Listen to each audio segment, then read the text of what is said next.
Nice customers are killing your business. Seems like an odd start or name of a title on customer service. But let me read your story and see if you can understand a little better. I'm a nice customer. You all know me. I'm the one who never complains no matter what kind of service I get. I'll go into a bank and wait quietly while the tellers or customer service agents gossip and never bother to ask if anyone is attended to me. Sometimes someone comes in after I do and they get attended to before I do. But I don't complain, I just wait.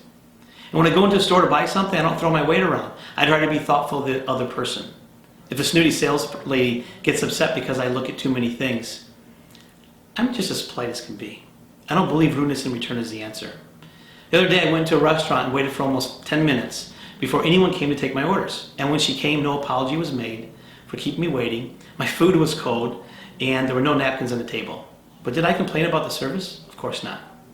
I never kick, I never nag, I never criticized. I wouldn't dream of making a scene, as I've seen some people do in public places. I think it's really uncalled for. No, I'm a nice customer. But I'll tell you what else I am. I'm the customer who never comes back. So when I say nice customers are killing your business, what I mean is that when we have customers that aren't happy about what we're doing and we haven't figured out a way to get feedback from them, they have no other choice than to take action of leaving. And what we want to do is create a culture that says to our customers, please tell us how we're doing. Please tell us if there's something really small that's not going right. Please tell us if maybe a receptionist isn't friendly. Please tell us if maybe our invoices are wrong. I have a customer that's been a customer since day one. His first initial is J. And I can always count on him to let me know how we're really doing. So just when I think things are going great, Jay might call me up and say, you know, Tim, I called into your phone system at 5:35 and it said your business hours were 8 to 6 but nobody answered. Or he might say, so-and-so when I call in is never friendly to me or doesn't return calls on time. And he doesn't do it to get attention. He doesn't do it to be snotty, if you will. He does it because he wants to do business with us, but he wants me to improve. He wants me to constantly improve. And we need that in our business. We need people, we need customers that are going to tell us if things aren't going well. I think so many business owners sit kind of in a state of oblivion, and I've been guilty of that before, where we think everything is great. Maybe we think everything's great because sales are up or profits are up or something like that. But when we take the time to really talk to our customers, we may find a number of them that are really unhappy and they're on the verge of leaving.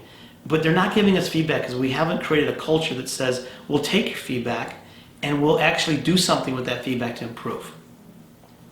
So as I close this out, I want to make sure that there's no confusion on that a nice customer doesn't mean it's not a nice person, right? So in our business, one of our core values is personable. We want to hire people that are personable, that are nice. But one of our other core values is that they're honest. And part of honest is candid. So we want our employees to be very personable, but we also want them to be candid and let us know if something's not going right before it gets too late.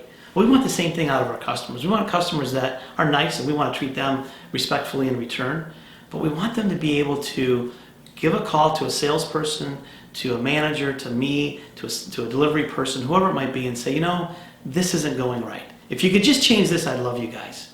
And most of the time we can make those changes. But if we're not asking the questions and we haven't created an environment that encourages that, it's likely we're not getting that information. And what happens when we don't get information? Nice customers leave. So let me just close this by recapping a little bit on what we did for customer service part 1, which was why customers leave. We talked about why do customers leave. If you haven't watched that, you might want to go back and watch it.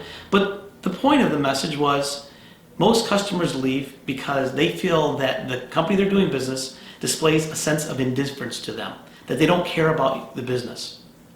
The second part of the series is nice customers are killing your business. And the point there is that we like nice people. We like personable people, but we want our customers to be nice in providing us with constructive feedback that can allow us to get better. Stay tuned. We'll have part 3 coming up soon. Have a fantastic day and thanks for joining us.